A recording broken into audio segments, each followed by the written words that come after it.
want to I just did go over that. the translation or whatever. I mean, just reading the translation, the paper. Okay, let me do that now.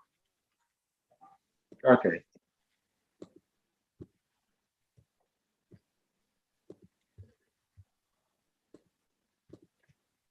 Pomaganam Timirandasia, Ganaganam Shalakaya, Shakshu Militam, Jena Tasmai, Sri Guravi Nama.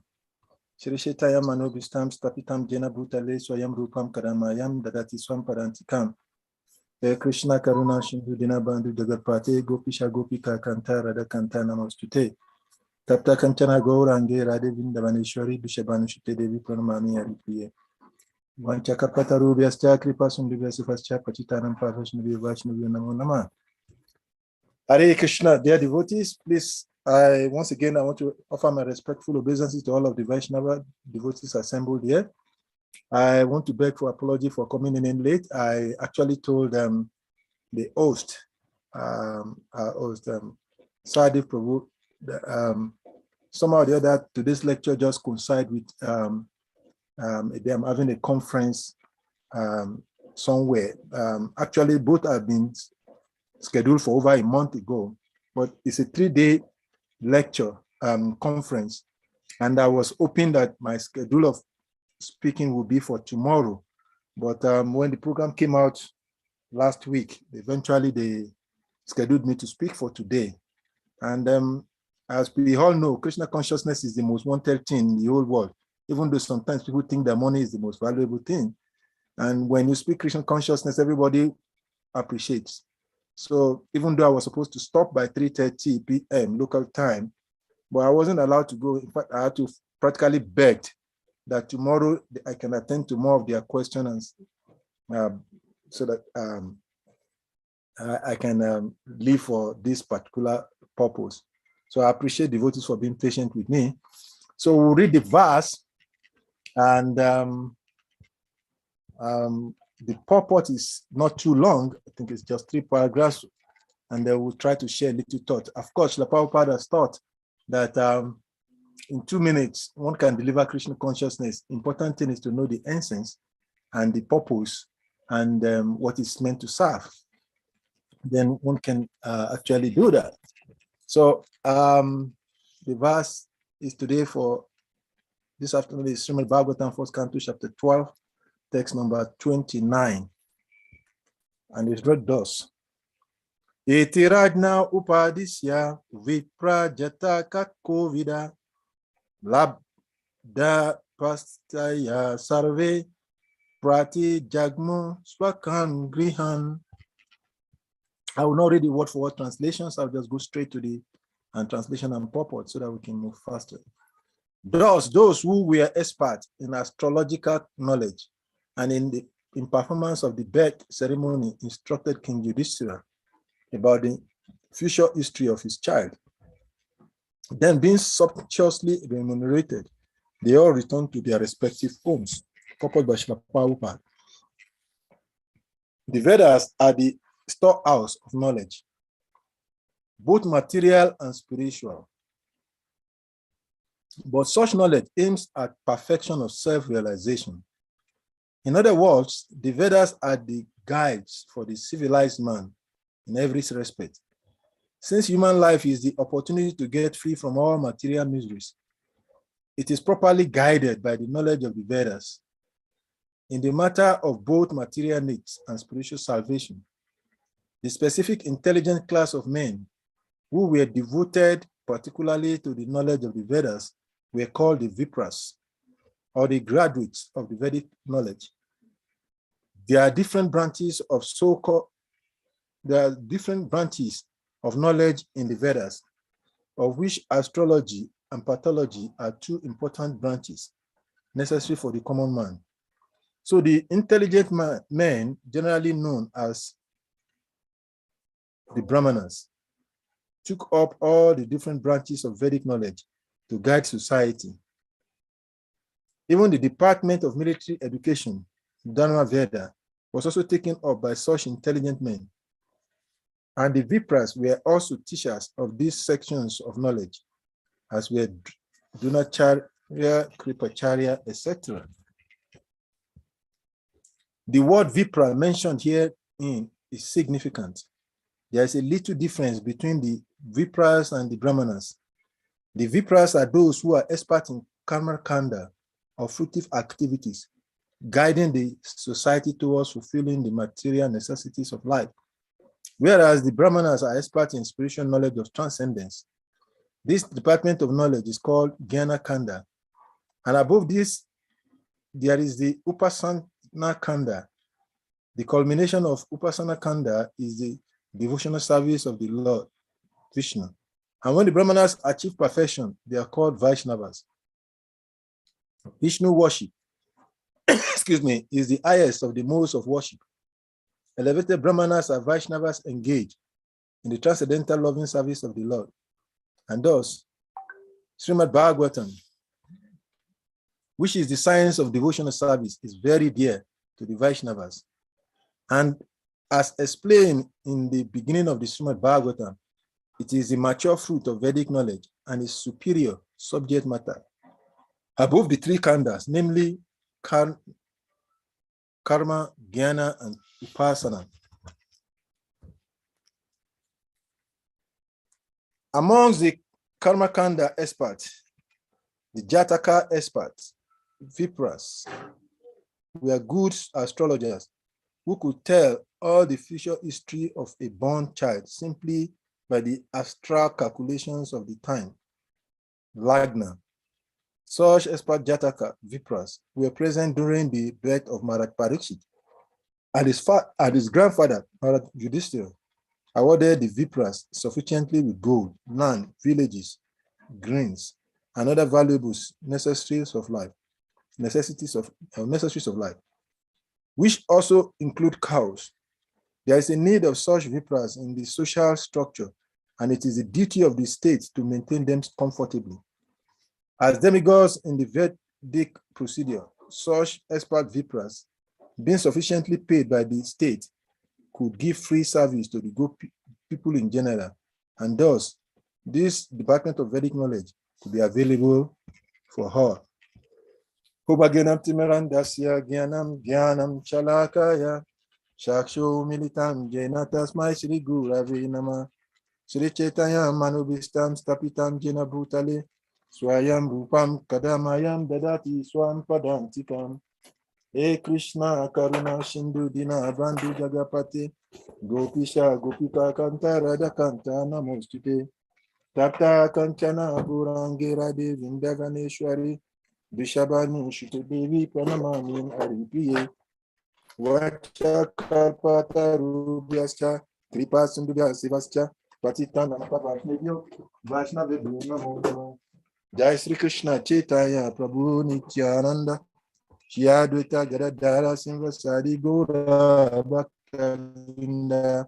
Hare Krishna Krishna Krishna Hare Hare Hare Ram Ram Ram Hare Hare Iti Ragna Upadishya Viprajata Kakovida Labdapasitaya Sarve Prati Jagno Swakam Grihan. Thus, those who were experts in astrological knowledge and in performance of the birth ceremony instructed King Yudhishthira about the future history of his child. Then, being sumptuously remunerated, they all returned to their respective homes. Hare Krishna. So once again, I want to thank the devotees for their patience and tolerance and being able to stand in despite my coming in late due to other engagements. So today we're continuing the discussions on the post-appearance or birth of Maharaj Parikshit, which is being conducted by the request of Maharaj Yudhishthira, specifically the astrology or the predictions or calculations about the descriptions of the personality of Maharaj Parikshit. At this point, this verse we're reading being completed, what happens after? And the verse says that those who were experts in astrological knowledge and in performance of the birth ceremony, instructed King Yudhishthira. And this is very important. In the beginning of the purpose, Srila Prabhupada explained the beauty, the power of the Vedic scriptures, the elaborate position of the Vedic scriptures. And actually, we do not actually see how much this is valuable until when we come out of our 4 walls of the Hare Krishna temple. Then we go to other traditions who are seemingly talking about God. See the we have in Krishna consciousness, because Krishna consciousness through the Vedic scriptures give the answers to everything, and that is what makes it unique.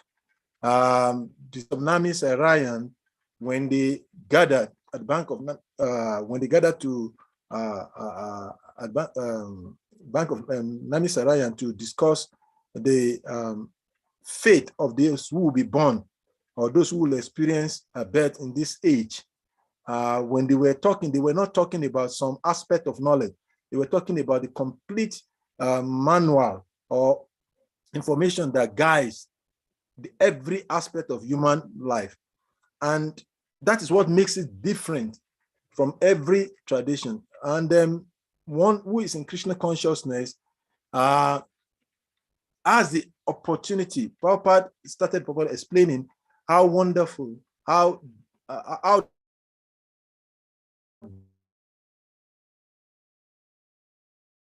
answers all questions in different areas.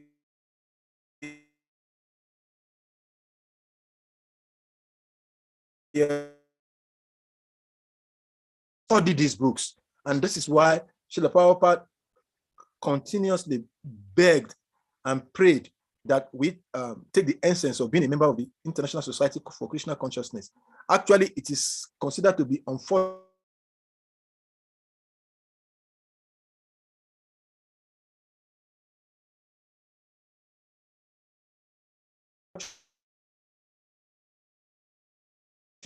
for someone to be in this movement and not read this book, because this is the life and soul of those who are devotees, and those who are real devotees can be known and to the reading of these scriptures. Our nothing more than being a Christian or a Muslim or any other tradition if we do not study the scriptures, because these scriptures, whatever we can think of, whatever we have thought of, and whatever we're going to be thinking in the future are already put into the Vedic scriptures. And it gives how much wonderful, how these different departments of the Vedic scriptures give various answers. The world is in a turmoil as we speak. And according to the 12th canto of Srimad Bhagavatam, a devotee who has studied the scriptures can see the manifestations of what descriptions this material world is going to be going through. And because the solution has been given even before the prediction is made in the Srimad Bhagavatam, it becomes an easy passage for one who is a devotee. In other words, if someone is having challenges in Krishna consciousness, then that person should question his understanding and his how much he follows the principles of Krishna consciousness. The principle of Krishna consciousness is to take shelter of the devotees of the Lord in disciplic succession. And there is no way one can take the shelter of the feet of the devotees in the disciplic succession more than studying what they have left behind. In a short video posted on the Hare Krishna platform some days ago, what's his name now? Sridhar Swami's Maharaj disciple. He was saying something. I remember his name. He was saying something very beautiful, that people will forget what is said, because our human life is also temporary. We'll forget what is done, but people will not forget how they how you make them feel in their individual lives. So how the scriptures affect our lives determines how much we're involved in the process of the Krishna consciousness movement. Prabhupada analytically in the purport, he was talking about different aspects of the scriptures. It was basically describing how different aspects of the Vedic scriptures deal with different aspects of knowledge, from Kama Kanda, which to Jnana Kanda, and to up to the platform of Upasana Kanda. But we see that many devotees, even in Krishna consciousness, have not been able to understand what is Kama Kanda, talk less of being able to embrace what is Jnana Kanda. Not to talk of coming to the platform of Bhakti, which Upasana Kanda gives. So when we have all of these branches of the scriptures given, sometimes it gives some confusion, but if one have actually properly taken shelter and taken time to study carefully the scriptures, one can be able to understand the essence of the scriptures. The essence of the scriptures is like what? Ultimately, one should become a bhakta, a devotee of the Supreme Personality of Godhead. Prabhupada gave the different stages of acquisition of or acquiring knowledge, and then how they grade, they are in gradations from one platform to the next, and to ultimately to the part of devotional service. This afternoon, when I was speaking, I was sharing the changing perception of knowledge as it is understood. And when we see what knowledge is said to be in Krishna consciousness, it is beautiful. There's a famous scholar, Francis Bacon. Francis Bacon, in his understanding of what knowledge is, he said knowledge is power, and the whole world accepts that. But when we look at what knowledge is power critically, it explains how people become passionate, because power actually relates to being a controller, and then we're not controllers, we're controlled. So, but when we look at what knowledge is meant to give, whatever we study, whatever we read, whatever we study in the part of Krishna consciousness, what it gives us at the end, it goes a whole long way to explain how much we understand the essence of the scriptures. Prahlad Maharaj, when he was asked by his father in the 7th canto of the Srimad Bhagavatam, what is the best thing that he learned in the course of his education, Prahlad Maharaj explains the best thing that he learned in the course of education is what? Is devotional service to the Supreme Personality of God, Lord Vishnu. And they can be expressed in different different ways. Sravana Kirtana, and it goes on and explain all of the 9 processes of bhakti or devotional service. So in other words, when we hear about the glories of the Vedic scriptures, the Vedic scriptures is such an, like Prabhupada used the word here, it's a storehouse of knowledge. But to me, for my understanding of this verse, what Prabhupada is trying to make us understand is that although there are so many knowledges or branches of knowledge in the Vedic scriptures, one should be able to identify what is the essence, what is the transitory process. And we all know that whatever form of knowledge that is given in the Vedas, as Krishna says in the Bhagavad Gita chapter 15, verse 15, ultimately is to know Krishna. And if that knowledge or our understanding of the Vedic scriptures does not take us to the platform of bhakti, then it means our effort in study or in process of Krishna consciousness is defeated. That is the essence of what is being said here. In the last paragraph, Prabhupada said something very beautiful. He said, such experts, Vipras, being sufficiently paid by the state, could give free services to the people in general, and thus Department of Vedic Knowledge could be available for all. This is what leadership has to do. The leadership provides for everything that the society needs. How? Why? Because they have understanding of the essence, and simultaneously the needs. The living entity having accepted this material body as its basic needs. So there is no shying away from the fact that we have our material and basic bodily requirement because we are engaged presently in the body. But if we know the essence and we know the purpose behind all of that different departments of the Vedic scriptures, then we know how to properly apply them. But when we do not understand what the essence is, we get distracted from the goal by the essence. Just like if someone materially is going to the field of education and he goes to school, we all have these experiences as we go as we grow in our educational career. When we started education, there is no focus. There is so many things given. We study mathematics, we study arithmetic, we study biology, we study chemistry, we study all kinds of subjects all together. But as we grow in our educational pursuit, it gets to a point in time, then we're told that, yes, now you have to focus on something. And that is the same thing in Krishna consciousness or in the Vedic cosmetology. The Vedic script, the Vedas are storehouse of knowledge, as mentioned here by Srila Prabhupada. But all of these branches of knowledge in the Vedic scriptures point to only one essence, and that essence is to know Krishna and render service, loving devotional service to him. That's what he says. Of all the knowledge, I'm to be known. I'm the compiler of the scripture.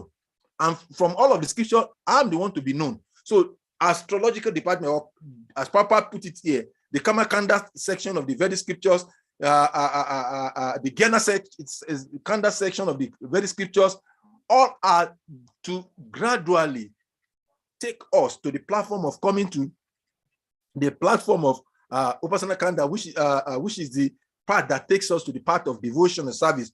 And it is said that for one who has come to Krishna consciousness and gets too distracted by the flowery aspect of the Vedic scriptures, is an unfortunate person. It's an unfortunate person. Why? Because even from my material context, if one possesses $1 billion and then becomes distracted, living his course of life because somebody promises him a $100 bill, that means actually something needs to be asked about him.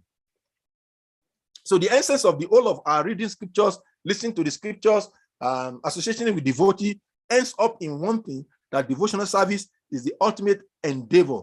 And even our Western philosophy tells us that what? That God and his kingdom is the essence of human life.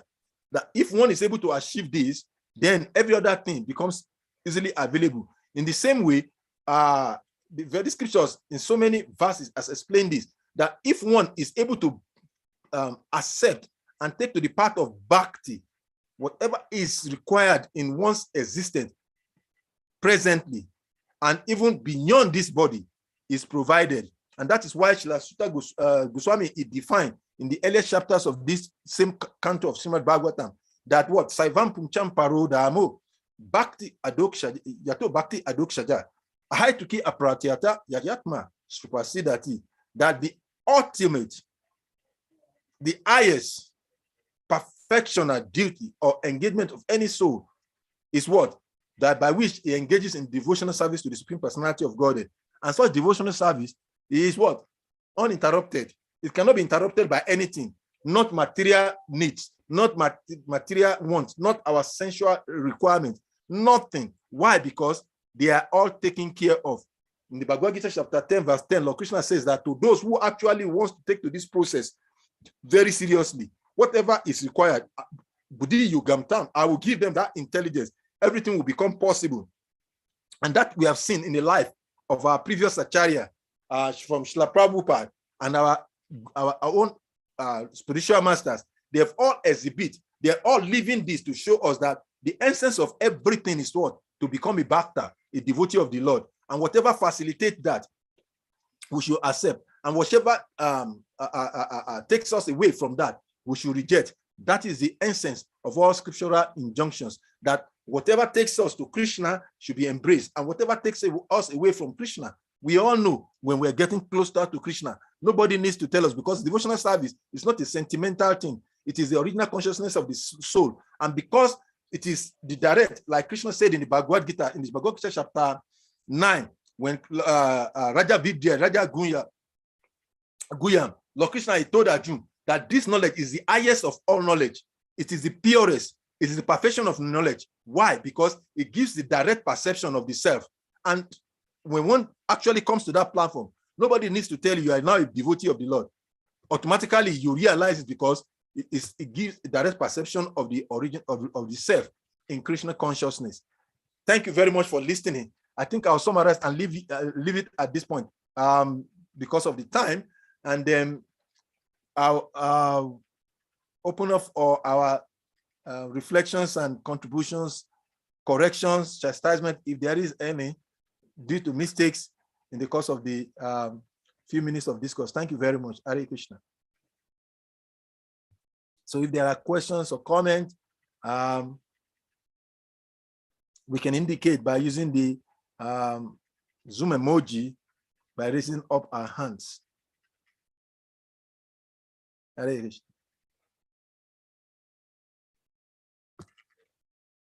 Is anyone hearing me?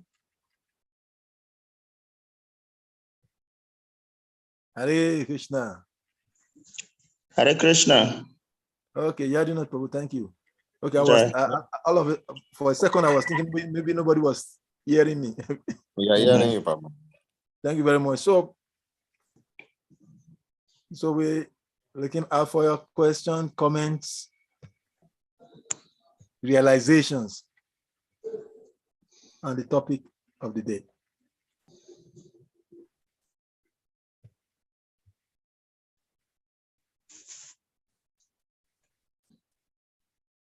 Yes, Prabhu Yadinath. Hare Krishna Prabhuji. Yes, Hare Krishna Prabhu. Thank you very much for the class. During the class, you made a particular statement, although I didn't hear it very well. But Okay. the one that drew my attention was, you said, this is the focus of the leaders. There was a statement you made before them, but that word leader drew my attention. Okay. Yeah, so now generally in the material world and within our ISKCON system, let me concentrate my speech about Nigeria here. We see that everybody is concerned about the leaders. Generally, in every society, it is believed that the highest problem is leadership problem. So, and virtually, right now, I'm sorry, probably I'm a bit practical. Right now, all of us, as all temple president, even ourselves, we are already also complaining there is this problem, there is that problem, there's leadership problem, this and that. They said that if there must be change in this world, let that change begins with me. So are you hearing me? Yes, I'm hearing you, Prabhu. Okay, so there's a saying in the Amok system that if there must be change in this world, let that change begin with me. So why can't one temple, or maybe myself as a person on my own, I say, okay, since so many things are happening in this way or things have gone so sour, let me make a change in my own corner that everybody will look at, and then gradually they can begin to copy, emulate, or whatever. What is the problem? Why we cannot make individual change? That is my question, Prabhu. Thank you very much, Prabhu. Very beautiful question. Why can't we not be what we want to see in the world? We all agree there is a gap in leadership. So, and if we all know what leadership is supposed to be, then why can't we be that leader that everyone wants to see? I'll answer it because the perfect person who have answered your question is Srila Prabhupada. Srila Prabhupada, when his spiritual master, in fact, from what we read from the Lamrita and the history, Srila Prabhupada is one of the most last disciple of Srila Bhaktisiddhanta Saraswati Thakur. Let us not go too far out. Let's start from Bhaktisiddhanta Saraswati to come here, where we have. Srila Bhaktisiddhanta Saraswati has so many sannyasis, even before Srila Prabhupada take the first initiation. And they were to carry on the teachings of Srila Bhaktisiddhanta Saraswati as he has received it from his spiritual master and a disciplic succession. Then, but we saw, as at that time, even as at that time, there was challenges of who takes up the role of the leaders, even though many were wanting to be the leaders, and that shows that there are two different things actually at that point. There's a difference between one who assumed the role of a leader and who is a leader. So in the case of Srila Bhaktisiddhanta Saraswati Thakur, there are so many who have assumed the position of a leader, which is also practically happening in our today's experience, based on having come into the system early, or maybe they are taking this initiation of a sannyasi, or they are initiating guru, or they are a temple president, or they are a temple commander. There are so many who have assumed roles, but there is a gap in between assuming the role and the responsibility of being deliverer of the responsibility of that position. So I think that is where you're talking about. So the question is, why or how can we not be that the change that we hope, we preach, we seek to see in others? Now, I'll use Srila Prabhupada's example to take that. When Prabhupada took the instructions from Srila Bhaktisiddhanta Saraswati as far back as 40 years before he started his mission, what did Srila Prabhupada do? Srila Prabhupada, at far back as 1944, wanted to start the Krishna consciousness movement. He wanted to expand the preaching of his spiritual master. But something was stopping him. Was it that as at that time Prabhupada didn't have enough devotion? Was it that he has not advanced enough?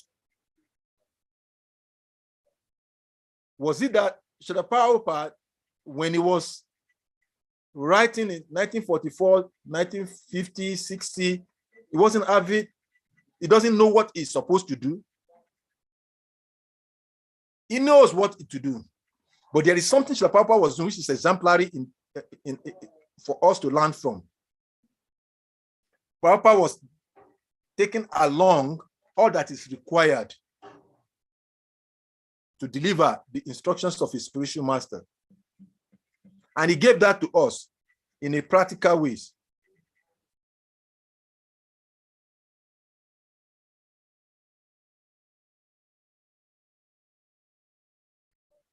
Prabhupada said, purity is the force. That is the foundation.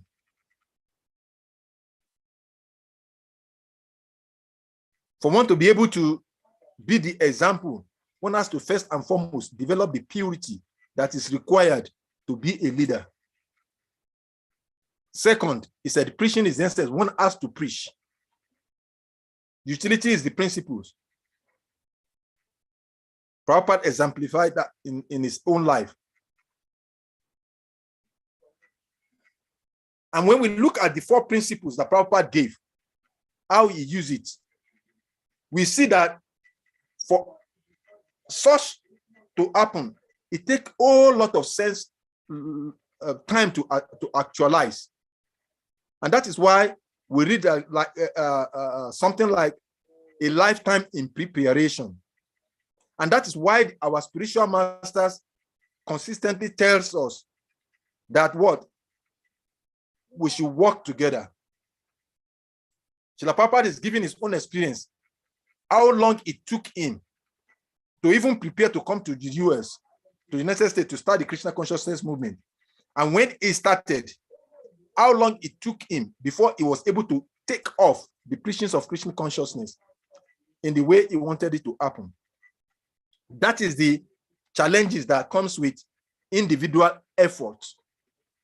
And because Srila Prabhupada has laid the foundation, he wanted us all to be able to work together, to be able to achieve what he desires us to achieve. But if we do not want to take that part of working together, we will all achieve something, but it may not happen as fast as we want it.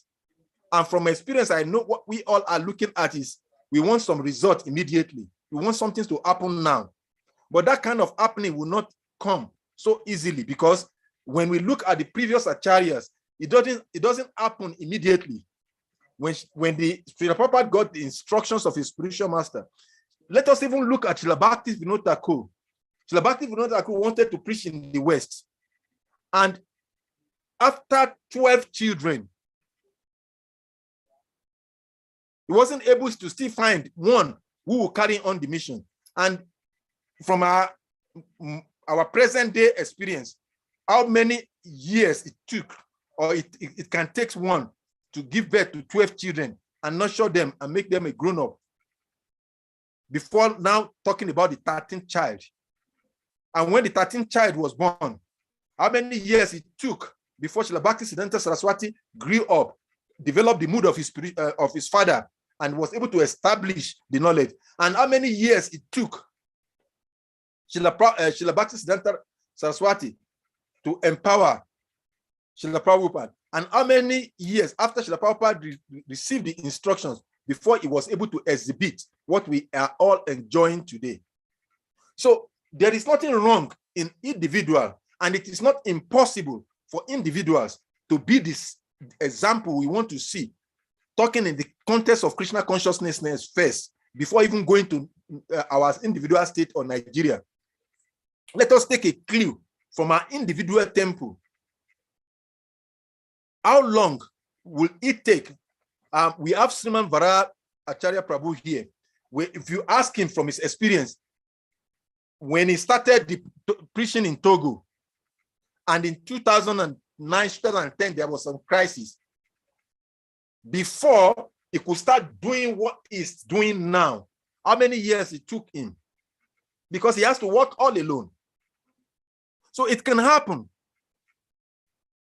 It is not impossible, but it takes time for an individual emancipation. And that is why the acharyas have consistently requested us that we should team up. We should work together so that we can experience that dream of a prosperous, growing, successful Krishna consciousness, and by extension, our country or our nations or whichever location we find ourselves. So there's nothing wrong. And as we speak, there are several, one of us, maybe I'm not doing anything, but I know so many devotees. And I use Sriman Vara Prabhu as an example. In 2010, whatever he has developed as congregation, we are all taking over. He has to start all over again. But when you check 2010 and 2022, the number of congregation he has, you will see that there is hope in individual efforts. But it depends on what I said earlier. The individual purity of purpose is preaching skills and ability, and how he's able to utilize. And of course, like I said in the lecture itself, how much he has imbibed the books that Srila Prabhupada left. So your question is, so why can't we not? Yes, we can. And many of us are struggling. But our struggling, depending on our level of purity, depending on the level of our adherence to the principles that has been given by the previous acharyas, will manifest different level of success. I think Prabhu Prabhu is no more on the platform. So yeah, and the Saudi Prabhu is up. Okay, so I think the point is made. So Saudi Prabhu, we can ask a question. Hare Krishna. Hare Krishna.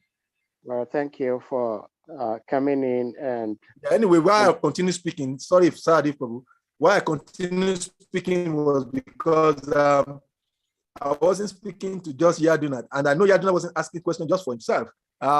He's asking for a question for his own purification and for each and every one of us. So Saudi Prabhu, you can continue. Yeah, so I said, thank you for speaking. And It's more or less like a continuation of what we were listening to before you came in. His Holiness Ratnath Maharaj was speaking. And he was saying that the most uncommon thing in the past, in the present, and in the future is common sense. That's what Maharaj was saying. That common sense, we say it's common sense, but it's very, very uncommon. Yeah. So even though Srila Prabhupada has said, building up from Yadnath Prabhu's intelligent question, very, very appropriate and very, very needy at this point in time. I am thinking that one may have purity, and what constitutes purity? What brings about purity? And I'm thinking that without love and true concern for each and every one, there cannot be purity. Purity without real love and concern for people in general, I do not know what sort of purity that would be. And so Srila Prabhupada, he knew that if he stayed with the Gaudiya math, he couldn't serve his guru. And that is why he moved away. And so somebody is a president of this illustrious organization called ISKCON. If that president is doing his best, but his superior authorities are not giving him the push and the go ahead to do his service, and that person, that president also wants to live in ISKCON, does not want to become like Srila Prabhupada and move away from ISKCON and establish his own movement, but wants to be in the movement of ISKCON, but it's not being helped by his superior authorities. How does that person continue to serve in Srila Prabhupada's movement when he does not want to move outside of Srila Prabhupada's movement? How does he do that? Thank you. And how does an individual devotee who is not even a president trying to do his service, loving devotees, caring for devotees, and still getting persecuted by his higher authorities? And because he does not want to leave the movement, he cows himself into his shell and thereby unable to serve as he could. How does he do that? Hare Krishna. Very intelligent question. This is what we know Sadhu for. Very thought-provoking and powerful questions, intelligent ones. Thank you very much. It's a very beautiful question. Talking about either we're in the temple president position or we're just an ordinary day-to-day devotee in the temple. Srila Prabhupada saw that whatever he needed to do to carry out the mission of or the instructions of Srila Bhaktisiddhanta was impossible. He did everything possible within his capacity to get them to carry on, to execute the instructions of the spiritual master. But it wasn't going to be possible. So the question now is, if one finds oneself in that same situation and he doesn't want to leave ISKCON, what does he do? What should such a person do? I'll tell you what he should do, because there is actually nothing too difficult that has not been Krishna conscious life. You just mentioned a personality, Srila Radhanath Swami.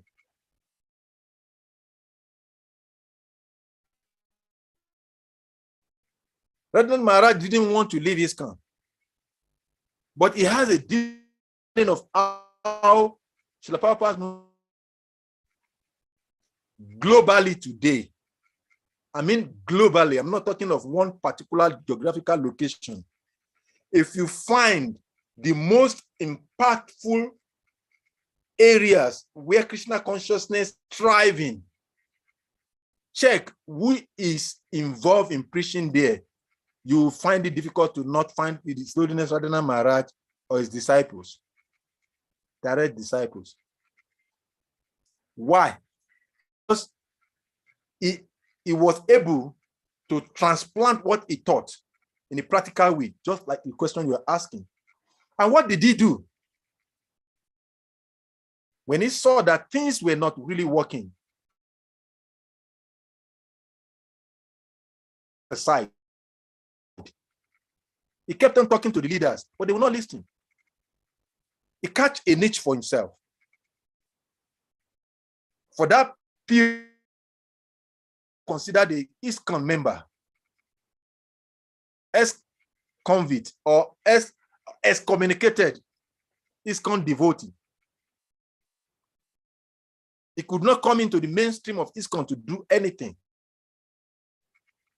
But because he had the purity of purpose, because his purity of purpose is there, he was able to transmit that into like-minded person. And that is why Srila Rupa Goswami tells us in Krishna consciousness that if we want to succeed in this process, we have to look for like-minded person and relate with. And if we don't find, we become a like-minded persons, which is what Srila Radhanath Maharaj did. He went to the temple. Ganga Prasad is here. He can share experience with you. He went to a place where nobody considered to be working in a considered closed center. And what did he do? First, he removed the weeds from the plants.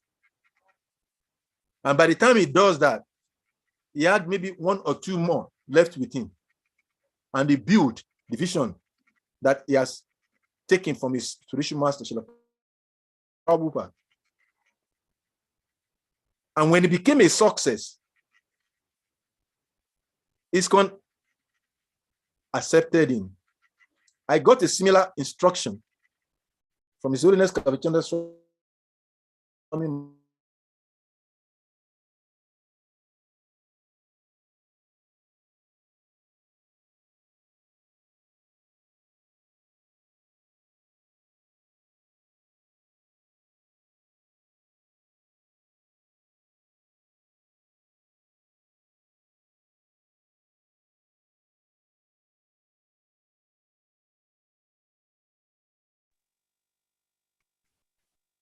And we see Sriman Vara. That is why I actually quoted and mentioned his name.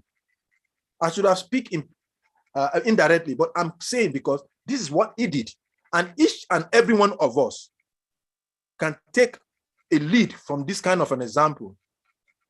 If our leaders, if our seniors doesn't allow us to do what we need to do, then we can do like His Holiness Radhanath Swami. And if you don't want to, if you see that is too far out, we are seeing one of our own God brothers here. And the debate now is, oh, should we invite Sriman Vara Acharya to come back to the mainstream of ISKCON? And if you do an opinion poll, 99% of the devotees said, yes, he should come back. We want him around. But 10 years ago, if you say that, hardly you get 10% that will say, yes, we want him in the midst of ISKCON's mainstream. Hare Krishna, Salika Why Prabhu. is it different? Hare Krishna, Yeah. Prabhuji. I'm sorry to interject. I would have preferred it that we did not like mention specific names. Of course, this is live on YouTube. But since you mentioned Vara Prabhu's name, That is the more reason why I'm asking this question. We all know how effective he's preaching. Yet why are you in particular saying that bringing him back to the mainstream? That means that he is not with the mainstream. And what is causing that? He is not with the mainstream because the leadership above him are not accepting what he's doing. Exactly. And that's what I'm saying, that what do we do when we are trying to do the right thing, but the leadership ahead is not allowing us or encouraging us to do what we can do? And yet, we do not want to leave ISKCON. Because if everybody tries to follow examples of like Sri Varaha Prabhu is doing, that means that we're going to have 2, 3, 4, 5, 6, 7, 8, 10 different devotees preaching outside of ISKCON. And we don't want that. And Shriman Varaha doesn't want that. He doesn't want to be outside of ISKCON. He wants to be in ISKCON. So my question is, it's unfortunate that we do not have the local leadership here today. My question to the leadership is that, what do we do when somebody is attempting to do the right thing based on what we know scripturally and from the great sages and saints and the leaders of this wonderful movement? Yet our leadership is saying no. What do we do when we do not want to leave ISKCON and we cannot give up rendering service to Guru and Krishna? We do what happens in the history. There is, like I said, maybe I'm not using the right words. We gave an example of Srila Prabhupada. What did Srila Prabhupada did? He left Gaudiya Math, started something. And when it became a success, because Gaudiya Math was not together, so it was not possible to bring him into Gaudiya Math. But all of the Gaudiya Math splits or branches all embraced Srila Prabhupada when it became a success. Let us look at the example of Radhanath Maharaj. Before Radhanath Maharaj, let us look at our own spiritual master, Srila Bhakti Swami Krishnapad.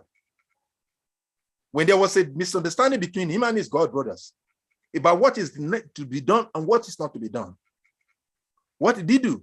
He started IFAST, Institute for Applied Spiritual Technology. And when his preaching became successful, he was noticed. And he was what? Invited. And that is what individually one should do. But if you are asking a question, what should we do with the leadership? My answer to you is this. When Srila Prabhupada was asked, some people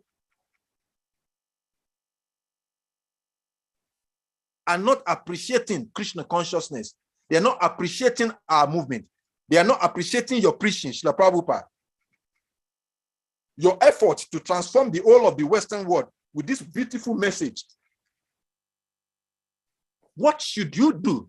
What should we do? The disciples of Srila Prabhupada were asking him that question. And what was Srila Prabhupada's answer? Srila Prabhupada said, why worried about those who don't like what you are doing? If you are doing the right thing, you should be worried about what you are doing good. So in the same context, Srila Prabhupada's movement is ISKCON. And we have all taken the path of Krishna consciousness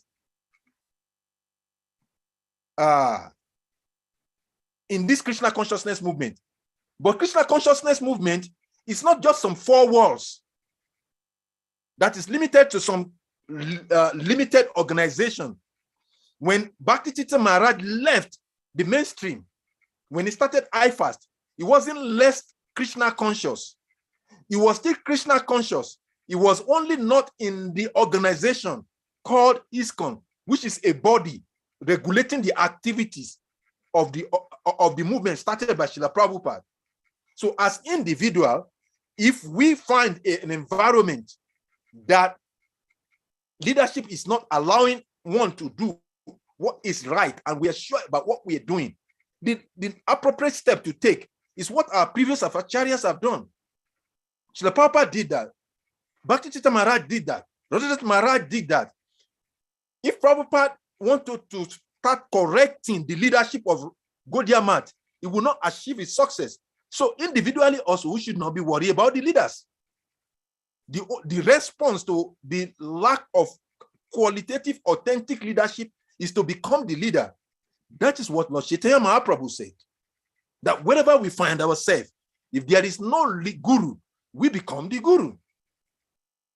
And if our effort, our endeavor to become the guru in the environment is not accepted, we step aside and become the guru and exhibit the quality of a guru. So if we want to worry about those who are in leadership, then we will also not be able to achieve what we intend or we are supposed to be doing. So my response is that we should become the leader. And if the environment we find ourselves in, whether we are just ordinary layman devotee in the temple, if we do everything possible and it's not allowing us to be able to exhibit that quality of leadership that we want to, we are being pressed, we are being suppressed by the structure of leadership, then we can step aside. But we must be authentic ourselves, like Srila Krishna Pad says. Because if we are not authentic, like that's why I answered from that angle. Yadinath Prabhu's question. If we do not possess that purity that is required, and you ask a very salient question, how do we know that there is purity of force? The purity of force is manifested in how there are so many devotees who are displeased with the leadership, who have left ISKCON mainstream. What became of them? Most of them left devotional service. But our purity will be manifested if we leave mainstream of ISKCON. How we now conduct ourselves shows whether we have purity of purpose or not. Because when Srila Prabhupada left Gaudiya Math, his purity of purpose was manifested in his establishment of Krishna consciousness, and it became what it is today. When Bhakti Maharaj started IFAST and left the mainstream, his purity of force was manifested in what he did in IFAST. We're talking about our own God brother here. What we can look at it from any angle. What he is doing now is the manifestation of his purity of heart in Krishna consciousness. But my suggestion to, or my answer to your question is that we should not be too bothered or preoccupied with the improper leadership that we have, because if we get too much absorbed with that, I did that in the past. My whole effort, my whole focus was, this is not right, this is not right. And within the last 10 years, I told you in 2010, my Krishna consciousness perspectives changed completely. And in between 2010 and 2022, 12 years now, I'm not just talking. I went to a conference today, but I was going on behalf of international society because I've not been kicked out. And I've not found the environment that does not allow me to do what I have to do. And that is why I'm here. But if I find a situation that does not allow me to do what I am supposed to be doing in ISKCON, I will step aside because I have to practice devotional service. I have to follow the instruction of my spiritual master. But the environment does not stop me from being what my spiritual master wants me to be. And when I went to the conference, I'm just coming from the conference I was saying earlier on. And this conference, I was going as a governing council member of a university that is based in the United States and has branches in several countries in the world. Being a devotee, 10 years ago, I was not having that kind of a platform to preach. My focus was leadership was bad. But when I had that understanding that my whole effort was being wasted in trying to correct the leadership that is incorrectible, I changed my direction and I started doing what I'm supposed to be doing. I was speaking with a devotee, one of my god brother, Srila Prabhupada's disciple. No, not direct Srila Prabhupada's disciple. I think, Who is this? Dr. Abhishek. I've forgotten his spiritual master's name now. We were sharing. And when we met at the level, he said, I would never have believed that there is a devotee in West Africa at this level of interaction. He said, Prabhu, please, can we interact more? I didn't go but we met at a place. So there is no limitation for any devotee. That is my conviction. That is my experience, that no one has any limitation due to bad leadership. Bad leadership will always be there. But if one also becomes bad because of bad leadership, that means that person himself is actually bad. Because the experience we have had in the past is that those who have worked under bad leadership but are good, exhibited their good quality by manifesting that in a different environment. And in most cases, they became attraction of the mainstream when they become a success. I don't know whether I answered your question. Yeah, thank you for the answer. I think there are others wanting to ask a question. Yeah, Ganga Prashad Prabhu's answers. Ganga Prashad, please, can you unmute? Ask a question or contribution, or maybe some chastisement. Hare Krishna, Dandava Pranam. I first of all have to apologize for being neglectful in attending lectures for some time. It is due to circumstances beyond my control. I have relocated to Nigeria and I'm trying to adjust to dealing with Nigerian a different time zone. And also I have to deal with no electricity, no data, and all of this. And above all, on arrival, I tested positive to COVID and I have to be isolated for some time. So all of that keep me off operations. But then I'm interested in the topic we are discussing now because it's a burning issue in ISKCON now. We may think it's limited to us. It's a global ISKCON issue. It's a global ISKCON issue. And the solution is also being permeated through the ISKCON resolve of conflict, ombudsman, and mediation procedures. So, but from all we have said here, everybody is speaking rightly. But ISKCON is evolving to a platform where we'll start appreciating diversity, even while we are united. We'll see the diversity in us.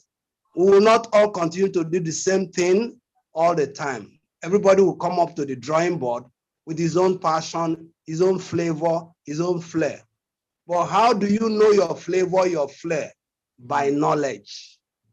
So when Prabhu Salika, you were answering, you said purity is the force. If you don't have knowledge, you will not know what purity is. And so Prabhupada started by saying, books are the basis. If we study Krishna conscious books thoroughly, we'll be informed. And when we are informed and we apply information, then we'll be able to know what our own inclinations, our tendencies, our proclivity. It doesn't matter who is standing on the way. If you are knowledgeable, like you said, knowledge is power. If you are knowledgeable, you are empowered. And Prabhupada said, or Chaitanya Prabhu said, nobody can preach Krishna consciousness if he's not empowered. Nobody. So knowledge will empower us.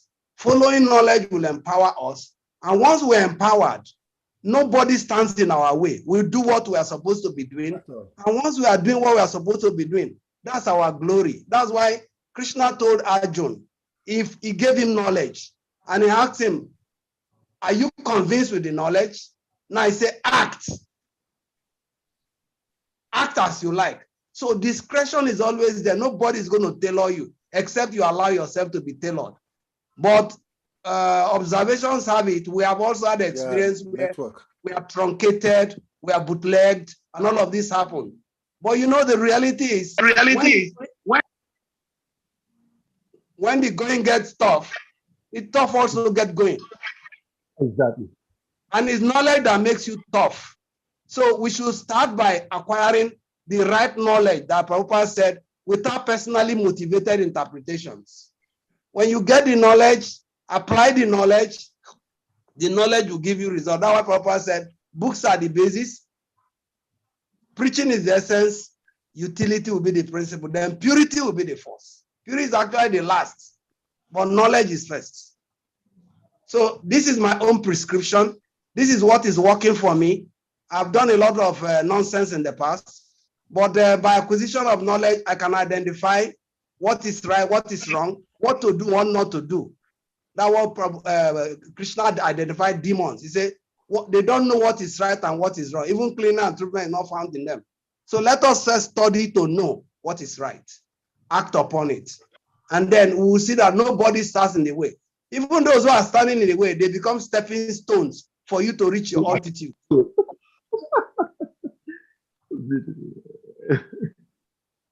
But there will always be diversity, because if you look at the biggest body now, we have the Ritwiks, we have the Hare Krishna movement. They are not wrong. Everybody has a point, but they want to practice Krishna consciousness based on their understanding of the knowledge of Krishna consciousness. So there's no disagreement. Where you find yourself, practice, but you must practice. This is my little contribution. Hare Krishna. Thank you very much, Professor Prabhu, for the ops. Yeah, it emphasizes the same thing. And when I was speaking earlier, I quoted a verse from First Corinthians, I think chapter 1, text number 6, where Goswami said, Savam Pucha Parudamu Yatu Bhakti Adu Shaja. I took it Aprateta Yatma Suprasidati. That supreme occupation. Yes, the supreme occupation is Krishna, but then it said Yatma Suprasidati. It satisfies the art, but what is the point to be used there is that it's a high to key, Apratyata. It's not interrupted. Nothing can interrupt our Krishna consciousness if we have understanding, like you rightly said. If we have studied, and that's why in the lecture I was explaining that if we lose focus on what is the essence, then we become a victim. Sorry. If we lose the focus of what Krishna consciousness is, then we become a victim instead of becoming a victor. So if we know, if we study, and we cannot know when we don't learn, and how do we learn? When we don't read. If we read the scriptures, like I said, several years back, I also was thinking somebody is an impediment to my development and preaching in Christian consciousness. But when I came to realize, I left my focus, and it has been tremendous. And if you ask any of our previous acharyas, they will tell you the same thing. There is nothing like impediment in Christian consciousness. Yes, it is painful that we have bad leadership, but then why are we worried about that? The scriptures have already told us that this is what is the characteristics of Kali Yuga. If Lord Krishna has told us that in Kali Yuga, leadership will be like this, so why are we getting worried with that? And our focus should be that, okay, what is the takeaway in this bad bargain? Material body, and most unfortunately in Kali Yuga, is a bad bargain. Material body in itself is a bad bargain. But when the material body is taken by the Jiva Atma, by the living spirit soul, in Kali Yuga, it becomes like the Yahoo boys will say. They will say Yahoo boys, Yahoo plus plus. So our situation in Kali Yuga becomes of bad bagging, bad bagging, or bad bagging. So Kali Yuga is going to be like that. We can change it. Then why should we worry about what we cannot change? We should focus on what we can change. Bad leadership will continue. Kali Yuga characteristics to continue. But if that disturbs us from becoming Krishna conscious, then there's a challenge. Kavi, can I put Prabhu's hand is up? You can unmute and let's hear your view. Yes, well, thank you very much for this is a very wonderful topic, actually. And this topic will be here till 8 o'clock. Because it's a very controversial topic. But the joy that is there is that after deep thinking and experience and realization, I've understood that everything comes due to our karma. If you have bad leadership, it's due to our karma. If you have good leadership, it's due to our karma. If not, why are we not being a devotee in Shopati where we have a good leader? Even some devotee in Shopati also, they will still have some complaint to complain about. And that is the quality of material world. So me, I've accepted it. And that is what Mother Brother was saying. First thing, we have to accept our situation. And once we accept our situation, from there we can move forward. There's nothing we can do. If there's anything we can do, the person should go and do it. It's as simple as that. You cannot change anybody, and you cannot move anybody to change. The only thing you can do is to change yourself. And when people are motivated, and they will become change. So if we continue to talk this topic, we will not leave here today. And it's a very sweet topic to talk about. Thank you very much. Hare Krishna.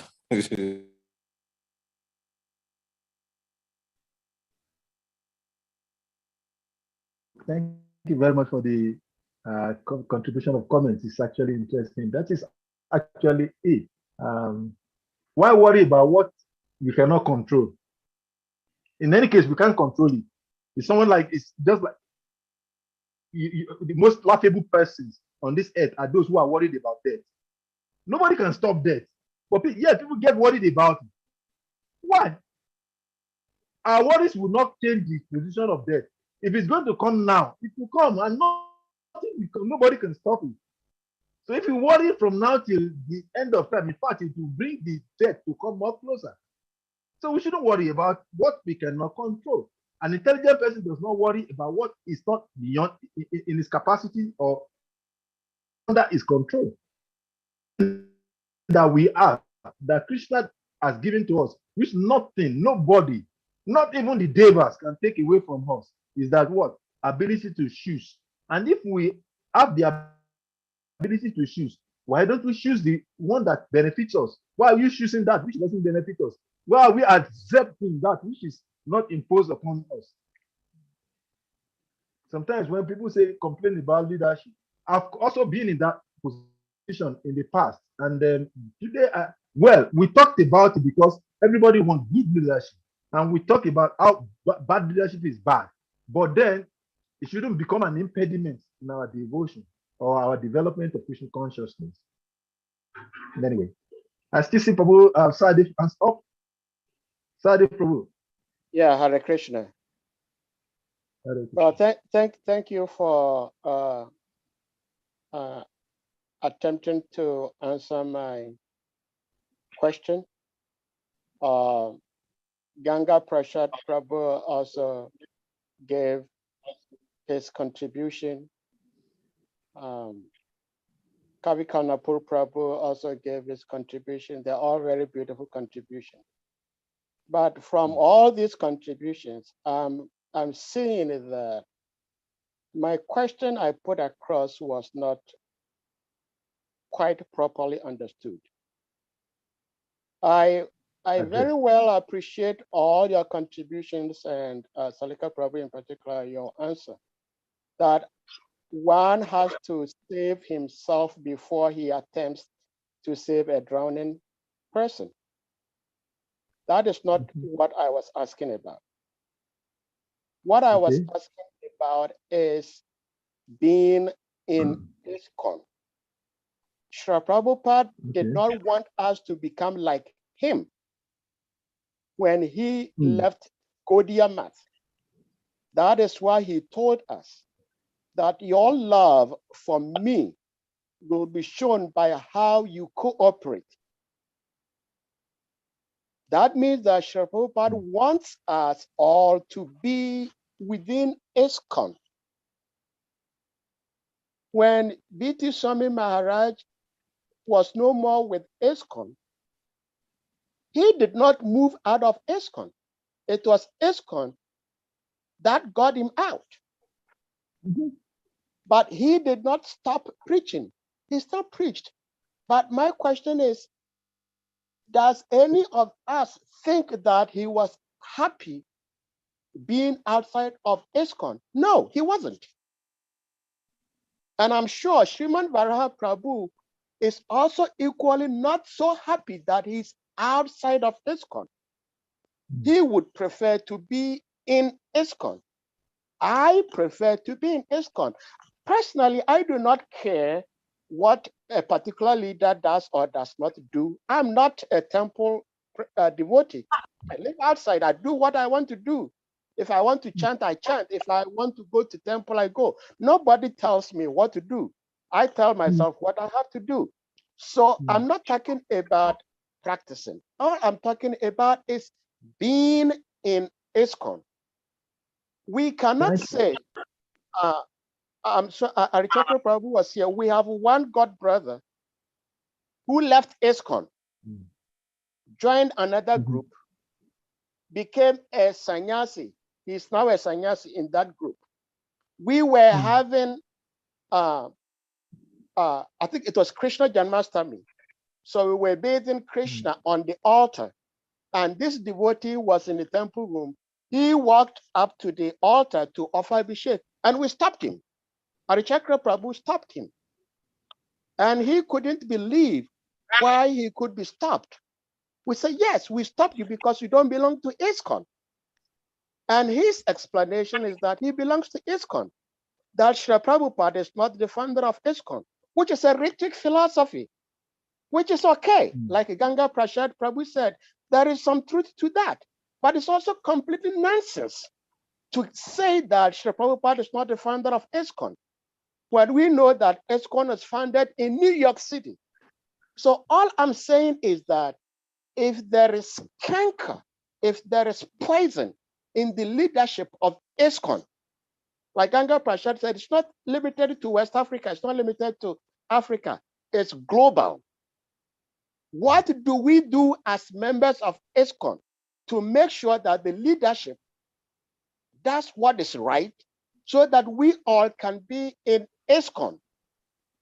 I'm not concerned about me practicing my spiritual life, because me practicing my spiritual life is not dependent on anything or anybody.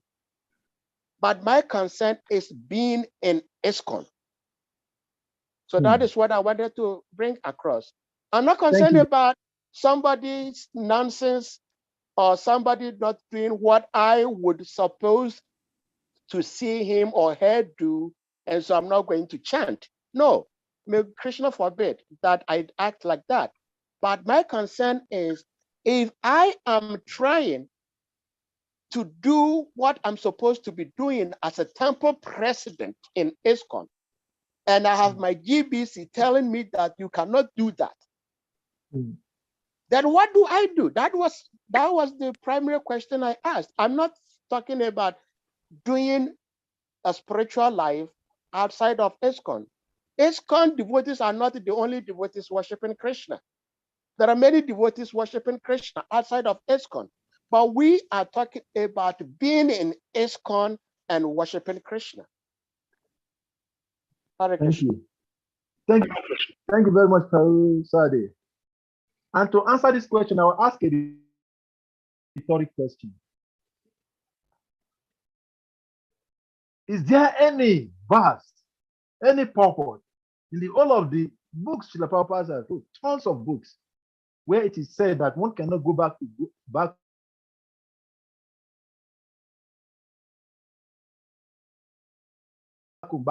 if it doesn't belong to ISKCON? You can tell me. If being in an institution is the goal of Krishna consciousness, the Prabhupada wouldn't have left Gaudiya. Bhaktisiddhanta Maharaj did not leave, he was sent away. But whether you were sent away or you leave, is a different thing. It doesn't really matter. What matters is the essence of the goal, the focus. The goal of Krishna consciousness is to develop love of Godhead. And when we look at the scriptures, what Lord Krishna told Arjuna is that Bhaktimam Abhijananti Yas Shasmi Tatwata Tato Tatwato Gyatwam Vishateta Ranantaram. Only by bhakti, only by devotion can I be known. As I'm standing before you, Arjuna, in my two-handed form. The goal of ISKCON is to Prabhupada came when he came. to the West. He never said, I've started this international society for Krishna consciousness so that people can become ISKCON conscious. No. Prabhupada never said, I'm preaching ISKCON consciousness. No. Prabhupada said, I'm preaching Krishna consciousness.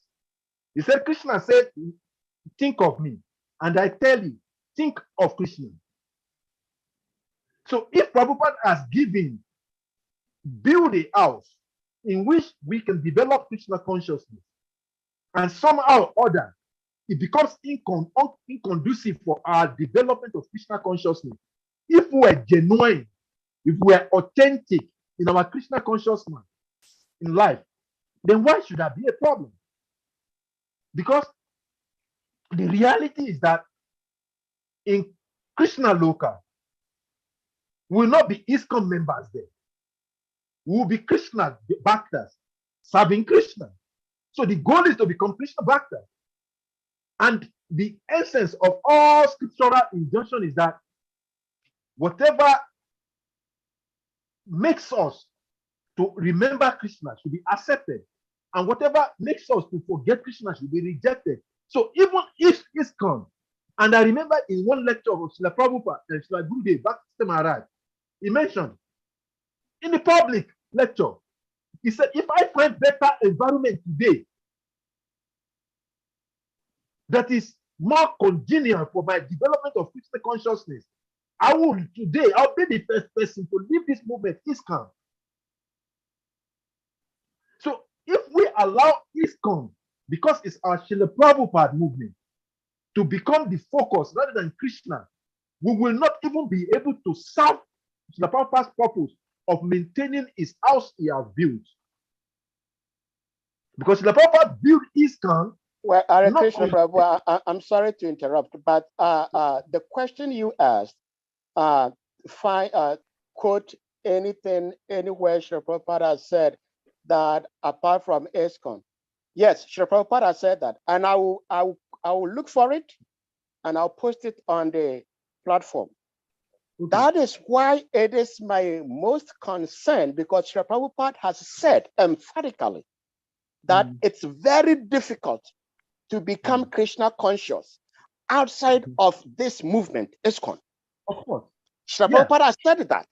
And that is why I am very much concerned that if people in the leadership are acting in such a way that they drive people out of this movement, then they are depriving those people the swiftest opportunity to realize God and go back home, back to Godhead in this lifetime. Yeah, I will look for it, and then I will put it on the website for everybody to read. I have come across it and I wrote it down somewhere in my notebook. I was shocked myself when I came across it. So Srila Prabhupada is saying that you cannot do it outside of this movement. Okay, I would like to see that back. And the context in which Papa said. Papa never said, I never. And even in the context of Bhaktivedanta Maharaj saying it, that show me any higher, better philosophy than this, I'll be the first to pick that. He said that because he was more than 1000% convinced that there is nothing higher than ISKCON. So when he said that, he wasn't saying in regards that if somebody gave him something better than ISKCON, he's going to take it because there is something out there better than ISKCON. But he knows that there is no philosophy greater than ISKCON. Thank you. You just answered the question yourself. I'll come back to you. I'll come back to you. Just like I know you want to make a conclusion, but let me quickly say this. You yourself have said it, and I'm waiting to see that because I think I read what you're trying to say also, but you will never find Prabhupada saying that. That's why I said the focus of my lecture today was we should separate the goal from the process. ISKCON, Prabhupada said something, and I'll read it. Let me see if I can share that. In chapter 10, verse 10 of Krishna Conscious,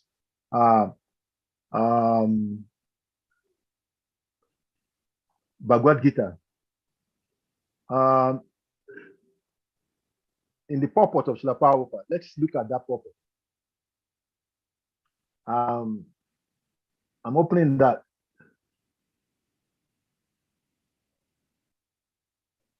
It's a beautiful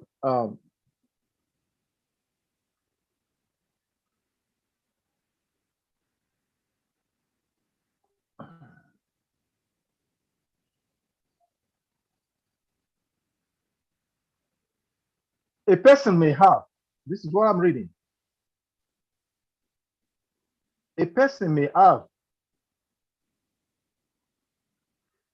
a bona fide spiritual master and may be attracted to a spiritual organization. If he is not intelligent enough to make progress, then Krishna from within gives him instruction so that he may ultimately come to him without difficulty. The qualification is that a person always engages himself in Krishna consciousness. That is what point I want to use. The qualification for becoming Krishna conscious is to be engaged in Krishna consciousness. ISKCON is spiritual. Why? Because it connects to Krishna consciousness. Otherwise, there is nothing that makes ISKCON different from any other tradition. The only difference is that it teaches the essence, and that is why the Bhakti Tita Maharaj, previous acharyas, and even ourselves are attracted to ISKCON. So if the ISKCON, as we know it today, does not present the essence of Krishna consciousness, then should we abandon our goal of becoming Krishna conscious? That is my understanding. Let's hear what Sriman Vara Acharya Prabhu wants to say. Prabhu, you can unmute, and then I'm sure you want to make some contributions here. Hare Krishna and Dadavad Pranam to everybody. It's been very interesting discussion, spearheaded by the question asked by Yadunath Prabhu. I think he meant well by asking that question. But I would not want to repeat what everyone has said. Let me go straight to some points. Sahadev Prabhu's concern. He has asked this question several times. What should be done if you don't want to leave ISKCON? I think what he wanted to hear, he may correct me. What he wanted to hear that he has not heard is if the leaders are cankerous and they are preventing ISKCON from growing, why don't you remove them? I think maybe that's what he wanted to hear. Why don't you remove the cancer?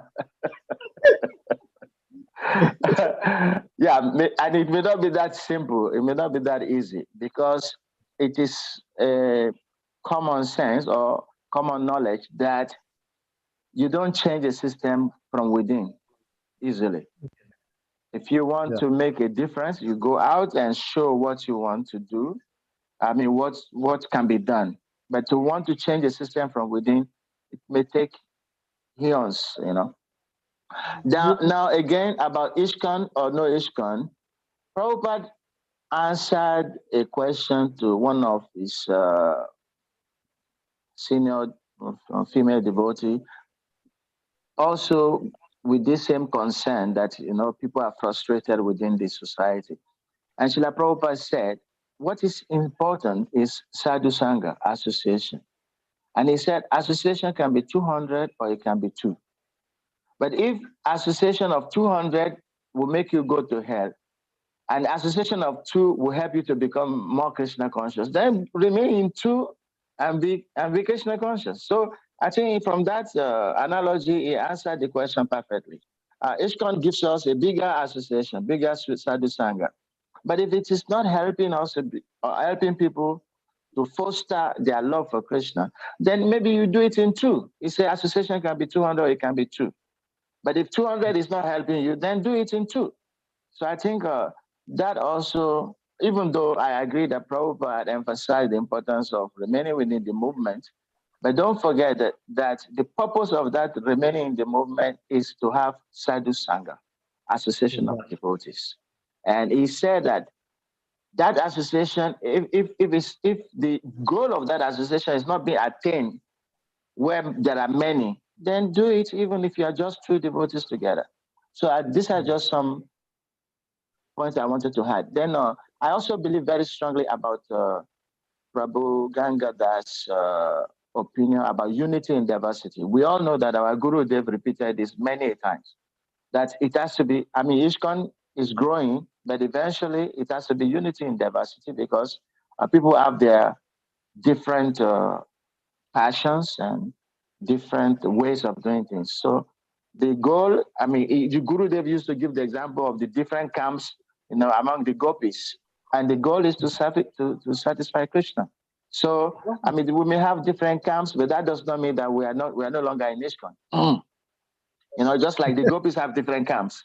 Radharani headed one, Chandravali headed another one, and they're still all serving Krishna is in the center. So I don't think that we should see this as not being ISKCON, even if people have reasons to develop their devotion outside the main association. Thank you very much, Sunovara Acharya Prabhu, for that contribution, beautiful contributions. So it is well understood. I know it could be very difficult. And then when we look at the antecedent, let's go backward and look at some stories in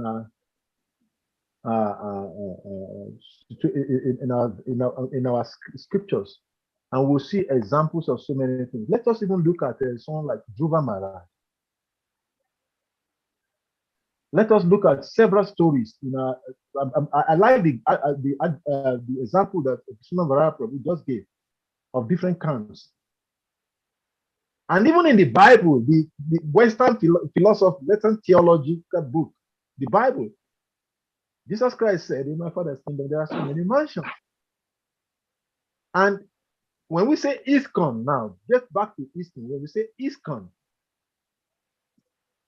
it means International Society for Krishna Consciousness. But why it is unique to Prabhupada is because it was founded by Prabhupada. But when you look onto the internet,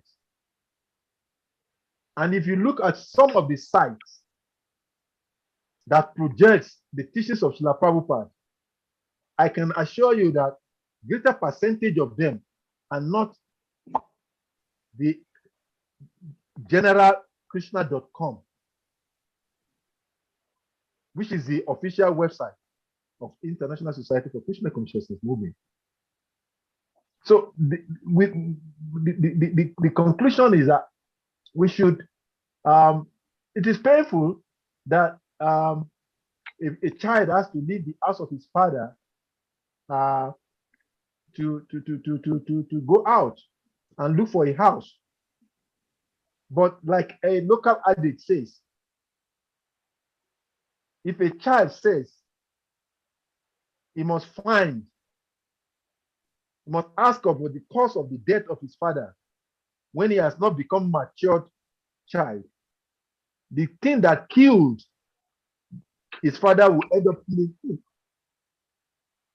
There's an adage like that. So that which killed the father may end up killing him also before he inherits his father's kingdom. That's my opinion. But we can ask more senior devotees about this and then see. But I'll look forward to seeing that statement of Srila Prabhupada and the contest. But I know Prabhupada will never say, no one can attain Krishna if he does not. Prabhupada can say that no one can become Krishna conscious without the association of devotees. And association of devotees is what is the key, sadhu sangha, which is said to be the key to becoming a bhakta, a devotee of Lord Krishna. Thank you very much, Sadi, for making it very interesting discussion. Thank you very much. Okay, Yadna Prabhu is no more here. Thank you everyone for this contribution. It's very beautiful.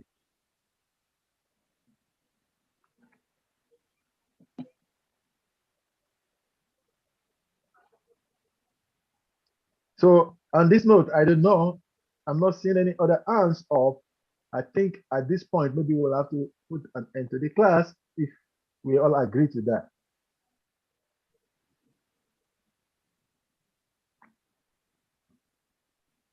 Sigma Sadi, what should we do? I'll return to Hare Krishna to end it, right? Thank you, brother. So let us all allow this to Hare Krishna, Hare Krishna, Krishna Krishna, Hare Hare, Hare Rama, Hare Rama, Rama Rama, Hare Hare. Vanchakapalabhyascha kripasindubhya vacha patitanam pavanebhyo Vaishnavebhyo namo namaha. All glories to His grace. Salika Prabhu ki jai. Jai. Everyone for being here. Thank you very much, Alikesha Prabhu, Sriman Vara Prabhu, Prabhu, Mother Luka Devi. Thank you for always being there. Hare Krishna. Thank you for the wonderful class.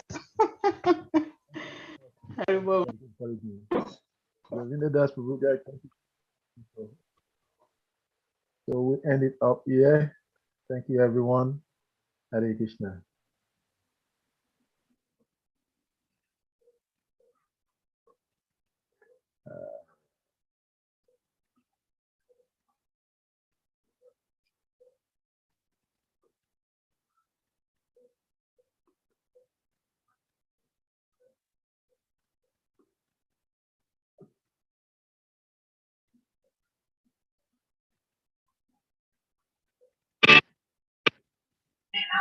Jai Hare.